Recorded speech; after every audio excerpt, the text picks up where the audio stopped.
इस वीडियो में हम लोग बात करेंगे LOS 86D में। इसमें हम लोग बात करेंगे कि डिफरेंस क्या होता है दो चीज़ों में, एक ability to bear risk for an investor और एक होता है willingness to bear risk for an investor. दोनों में डिफरेंस क्या है? बहुत बहुत ज़्यादा माइन्यूट है बट उतना ही इम्पोर्टेंट है। ये है कि आज अगर कोई इन्वेस्टर है वो रिस्क टेकर है, उसका पर्सनालिटी में है कि yes that person wants to take और is willing to take extra risk, right, to earn that extra reward, but उसका फाइनेंशियल पोजीशन ऐसा है कि उसका एबिलिटी नहीं हो रहा है वो रिस्क लेने का। ठीक है, तो विलिंगनेस और एबिलिटी में यही डिफरेंस है। विलिंगनेस हो गया कि आपका पर्सनालिटी में ये है या you are ready to take on that extra level of risk, right. But ability में आ गया आपका फाइनेंशियल पोजीशन और your capacity to take that risk, right. तो वो दोनों में माइनर डिफरेंस है, उसी पे बेस्ड है ये पूरा LOS। तो स्टार्ट करते हैं। An investor's ability to bear risk यानी कि capacity depends on the financial circumstances, longer investment horizons, greater assets versus liabilities, more insurance against unexpected occurrence and a secure job. So मोटा मोटी what happens is financial circumstances, अगर अच्छा finances है आपका तो your ability to bear risk increases, longer time investment horizon है so आपका ability to bear risk increases, greater assets अगर आपका assets ज़्यादा है liability से, more wealth so your ability to bear risk increases, ज़्यादा insurance है आपके पास already purchase किया हुआ, your ability to bear risk increases, and last में अगर आपके पास एक सिक्योर जॉब है तो आपका एबिलिटी टू बेयर रिस्क बढ़ जाता है बिकॉज एक स्टेबल सोर्स ऑफ इनकम है आपके पास, राइट। अब आ जाओ विलिंगनेस टू बेयर रिस्क, इस पे क्या बोल रहा है। Willingness to bear risk is based primary on the investor's attitudes and beliefs about investment. For example एक इन्वेस्टर है, उसका मान लो 1 करोड़ का एनुअल इनकम है, 1 करोड़ का जॉब में उसका एनुअल पैकेज है, बट वो क्या चाह रहा है, नहीं मतलब आप मान के चलो 1 करोड़ का अगर आपका एनुअल पैकेज है तो आपका ability to bear risk is very high considering all other things are constant के सेट्रेस पैराबल्स का अगर अपने assumption लेते हैं तो। बट वो बोल रहा है कि नहीं, I don't want to invest in equities because of the high risky nature in equities. आप मेरा फिक्स्ड इनकम में या सॉवरेन बॉन्ड्स में ये सब में आप मेरा इन्वेस्टमेंट रखो। तो उसका विलिंगनेस नहीं है, इवन दो ही और she has a greater ability to bear risk but they are not willing to bear risk. ठीक है, तो वहां पे डिस्टिंक्शन अपना एक और है।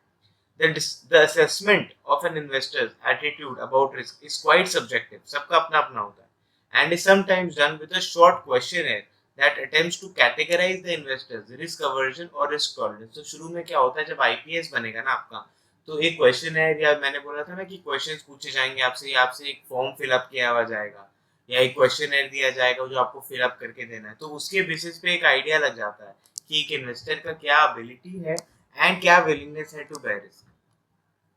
When the advisor's assessment of an investor's ability and willingness to take the risk are compatible, there is no problem. मतलब आपका willingness to bear risk और ability to bear risk एकदम एक similar level पे है। आपका जितना willingness है आपका उतना ही ability है, या जितना ability है उतना ही आप willing हो risk लेने के लिए, तो कोई problem ही नहीं है।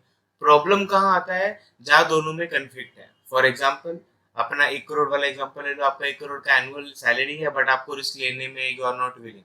तो इस केस में क्या होगा, आपको बोला जाएगा कि देखो सर ऐसा ऐसा सीन है, आपको एक बार एजुकेशन वाला चीज एक दिया जाएगा, राइट। तो उस सब केसेस में क्या होगा, आपको एक एजुकेशन दिया जाएगा, मतलब मैनेजर आपके साथ बैठ के बात करेगा, डिस्कस करेगा कि आपको क्यों ऐसा लग रहा है या आपको क्यों इतना सेफ खेलना है। इन द सेंस कि व्हाट हैपेंस इज आपको आपका रिस्क एंड रिटर्न का पूरा वो दिया जाएगा कि अगर आप सपोज इतना रिस्क लेते हो तो इसमें ये रिटर्न का एक एस्पेक्ट तो है ही, but at the same time ऐसा नहीं है कि आपका पूरा कैपिटल इज एट रिस्क।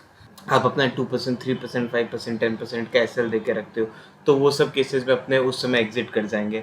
तो प्रॉपर एक बार बैठ के जो इन्वेस्टमेंट किस तरह किया जाता है, आप क्या क्या बेसिस पे अपना इन्वेस्टमेंट बनाते हो, राइट। क्योंकि आज कोई भी इन्वेस्टमेंट रुपया खोने के लिए तो नहीं बनाता।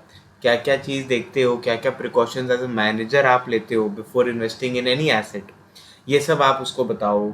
तो वे व्हाट हैपेंस, एक डिस्कशन होता है जिसमें क्लाइंट को सब कुछ बताया जाता है एंड उसके बाद फिर उसके बाद देखा जाता है, राइट, कि अपने को उसमें इन्वेस्ट करना है या नहीं करना है। अगर सपोज क्लाइंट का एबिलिटी है मतलब कैपेसिटी है बट विलिंगनेस नहीं है तो एजुकेशन के बाद भी सपोज क्लाइंट बोल रहा है कि नहीं मेरे को नहीं करना है, तो ठीक है, अपने जो क्लाइंट का मर्जी है, at the end of the day पैसे उसके हैं, क्लाइंट का मर्जी अपने वो करेंगे। अपना ये जॉब नहीं है कि अपने इन्वेस्टर का माइंडसेट चेंज कर दे या पर्सनैलिटी उसका चेंज कर दे, राइट, ठीक है। बट अब अगर इसका रिवर्स केस होता है, फॉर एग्जाम्पल इन्वेस्टर का एबिलिटी ही नहीं है, कैपेसिटी नहीं है उसका, बट वो बहुत रिस्क लेने रेडी है, वो बोल रहा है मेरा सारा पैसा डूब जाएगा चले, उस टाइप से, मतलब वो उसका विलिंगनेस बहुत है बट एबिलिटी नहीं है, तो ये सब केस में क्या होगा, अपने को एज एन एडवाइज़र उसको बोलना पड़ेगा एंड अपने लो एबिलिटी वाला जो एक एस्पेक्ट है अपने को उसको देख के ही इन्वेस्टमेंट करना पड़ेगा। मतलब अपने ज़्यादा, even though the investor is willing to take that extra risk, as a manager अपना ड्यूटी बनता है कि अपने वो रिस्क नहीं ले, क्लाइंट को पहले ही क्लियरली बोल दे कि सर और मैम आपका एबिलिटी के हिसाब से ये चीज़ नहीं बैठ रहा है, which is why we will prioritize your ability to take risk rather than your willingness to take risk. देखो ये लिखा है, when the advisor's assessment of an investor's ability and willingness are risk is compatible, मतलब same है तब तो कोई दिक्कत ही नहीं है, but if the investor's willingness उसका मर्जी to take on that risk is high but ability capacity is low, the low ability to take on investment risk will prevail in the advisor's assessment। ये very important है for exam purposes, ठीक है। Next, इन situation में the ability is high, capacity अच्छा है but willingness is low, the advisor may attempt to educate the investor case क्या क्या चीज़ पे, इन्वेस्टमेंट का रिस्क पे, and correct any misconceptions that may be contributing to the investor's low stated willingness to take on the risk. Investor के mind में हो सकते हैं कुछ कुछ चीज़ें हैं जो मिथ्स होते हैं मार्केट्स के, वो सब हो, तो वो सब अपने बैठ के बात करेंगे क्लाइंट के साथ, and we will try to mitigate all of that. However, the advisor's job is not to change the investor's personality characteristics that contribute to a low willingness to take on the risk. Very important. The approach will most likely be to conform to the lower investor's ability or willingness to bear risk. मतलब इसमें अब हम लोगों को क्या करना है, आपका ability अगर lower है तो अपने lower ability में जाएंगे, अगर अपना willingness lower है तो अपने lower में जाएंगे, ज़्यादातर यही होता है। As constructing a portfolio with a level of risk that the client is clearly uncomfortable with will not likely lead to a good outcome in the investor's view। For example, इसमें last में यही बोला है कि अगर client का ability high है but willingness low है, अब आपको ये बात मालूम है but client is not willing to take on that risk, अब आप बोल रहे नहीं सर कुछ नहीं होगा मैं रिस्क ले लेता हूँ। अब अगर ऐसा आप कुछ करोगे तो सीधा बात है इन्वेस्टर के पर्सपेक्टिव से आप अच्छा काम नहीं कर रहे हो, the client will not be comfortable with all of that, right. So to sum it up, अपने दो चीज़ कर सकते हैं या दो चीज़ अपने को करना है, एबिलिटी या विलिंगनेस, दोनों में से विच एवर इज लोअर अपने को उसको प्रायोरिटी दे के आगे बढ़ना है। So this was it for this LOS. Next LOS में अपने एलओएस 86E से स्टार्ट करेंगे।